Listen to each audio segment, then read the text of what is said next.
Siang hari, saat aku sedang merenungi perjalanan hidupku di kamar, tiba-tiba ayah mertua langsung masuk dan mengunci pintu kamar.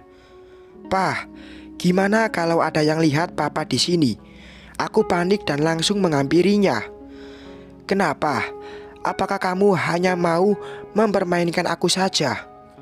"Maksudnya apa, Pah?" "Lihat, bahkan di sini hanya ada kita berdua, tapi kamu masih memanggilku papa." "Oke, aku minta maaf, Mas. Aku hanya takut kalau Bik Murni tiba-tiba muncul dan melihat kita. Kenapa kamu tak membiarkan aku untuk memberitahukan yang sebenarnya saat sarapan tadi?" "Maafkan aku, Mas. Aku rasa belum saatnya. Apa kamu hanya mau mempermainkan aku? Aku mencintaimu. Kamu tahu itu. Bahkan semenjak berhubungan denganmu, aku tak pernah mau lagi disentuh oleh Romi. Apa itu masih kurang?" "Maafkan aku, sayang. Aku hanya kecewa karena kamu tak mau jujur di hadapan mereka."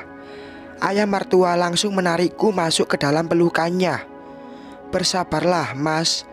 3 bulan lagi setelah pernikahan antara Romi dan Tari diselenggarakan, aku akan menuntut cerai dan kita bisa bersama." "Maafkan aku, ayah mertua. Aku telah membohongimu. Tidak ada rasa sedikit pun cinta untukmu, tapi aku harus seperti ini untuk membalaskan dendamku." Ter, ter, handphone ayah mertua berbunyi, tanda ada panggilan, dan ternyata yang memanggil adalah ibu mertua. Ku anggukkan kepala sebagai tanda bahwa ayah mertua boleh menjawab teleponnya dan panggilannya pun di loudspeaker agar aku bisa mendengarnya. "Iya, Ma. Kenapa?" "Pah, gimana sih? Kan udah Mama kirim pesan dari tadi." "Pesan apa?" "Maaf, Papa lagi sibuk, Ma." "Transfer duit dong, Pa. Mama lagi jalan sama temen-temen di mall." "Masa iya, Mama nggak beli apa-apa?" "Maaf, Ma. Papa lagi sibuk jadi nggak ada waktu buat transfer." "Alasan? Papa kan bisa transfer lewat HP. Kalau enggak, Papa balikin aja semua kartu Mama yang Papa ambil kemarin, biar Mama nggak sering minta sama Papa." Tanpa menunggu jawaban dari ayah mertua, aku langsung mengambil HP-nya dan mengakhiri panggilan. Aku takut ayah mertua akan menuruti keinginan dari ibu mertua. Ibu mertua kembali menghubungi ayah mertua. Saat ayah mertua ingin menjawab telepon tersebut, aku langsung memeluk ayah mertua dan mencium ayah mertua. Akhirnya kami larut dalam sebuah pergulatan di sini, di kamar aku dan Mas Romi. Biarlah aku tak peduli kalau ini adalah kamar tidur kami. Aku tak peduli jika kamar kami akan ternoda. Usai membersihkan diri, kami pun tertidur dengan pulas, seolah kami adalah pasangan halal yang capek karena aktivitas. Kami lupa kalau kami sedang tertidur di dalam kamar aku dan Mas Romi. Handphone ayah mertua yang terus berdering tak membuat kami terganggu. Malah kami semakin mengeratkan pelukan dan tertidur dengan pulas. Dor, dor, dor. Aku membuka mata secara perlahan ketika mendengar suara pintu kamar yang diketuk dengan kuat. Saat aku melihat ayah mertua yang masih tertidur dengan pulas di sampingku, aku pun langsung bangun dengan panik. Aku membangunkannya, tapi bukannya panik, dia malah menarikku ke pelukannya dan mencium pucuk kepalaku. "Citra, buka pintunya. Kamu ngapain sih di dalam?" Terdengar suara Mas Romi memanggil dari luar dengan penuh amarah. Aku begitu panik, tapi ayah mertua terlihat santai dan tanpa beban. Dia malah memeluk dan mencium pucuk kepalaku.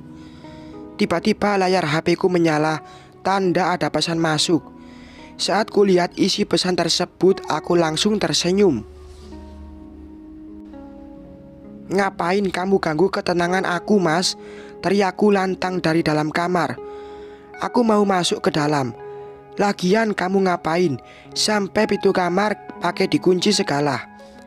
Aku kunci pintu kamar karena aku tidak mau melihatmu, apalagi sampai melihat calon istrimu itu. Kamu ini kenapa sih? Akhir-akhir ini suka buat aku emosi. Aku kenapa? Sudahlah, cepat buka pintunya. Aku mau masuk.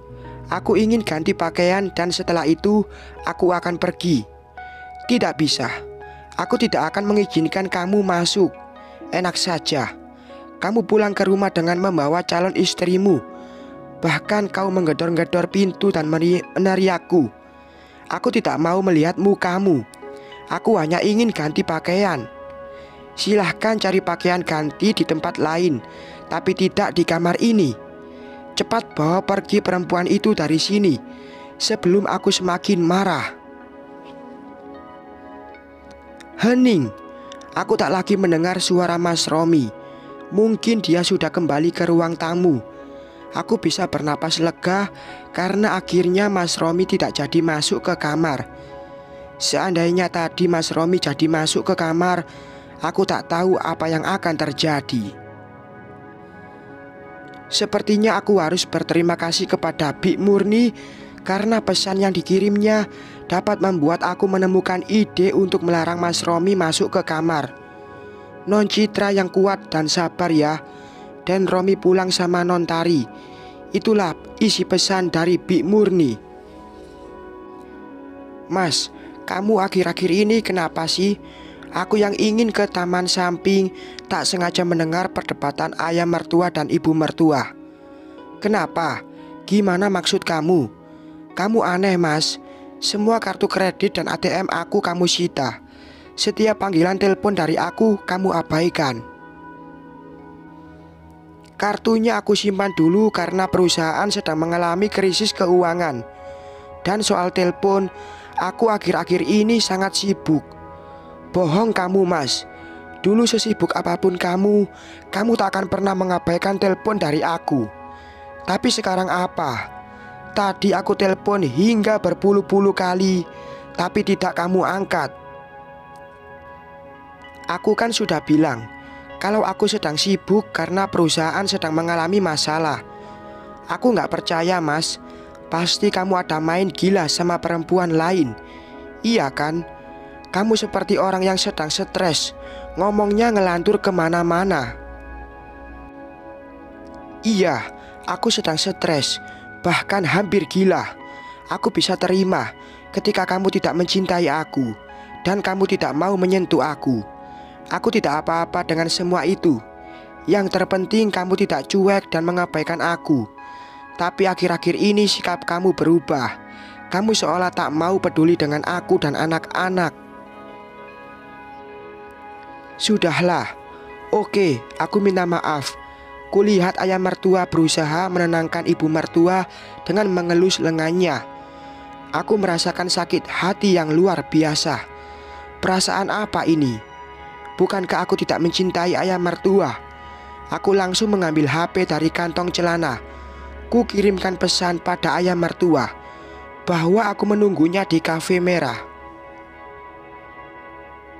Sengaja aku lakukan hal ini agar ayah mertua bisa menjauh dari ibu mertua. Karena aku tidak mau ayah mertua menjadi luluh jika melihat ibu mertua menangis terseduh. Bersambung.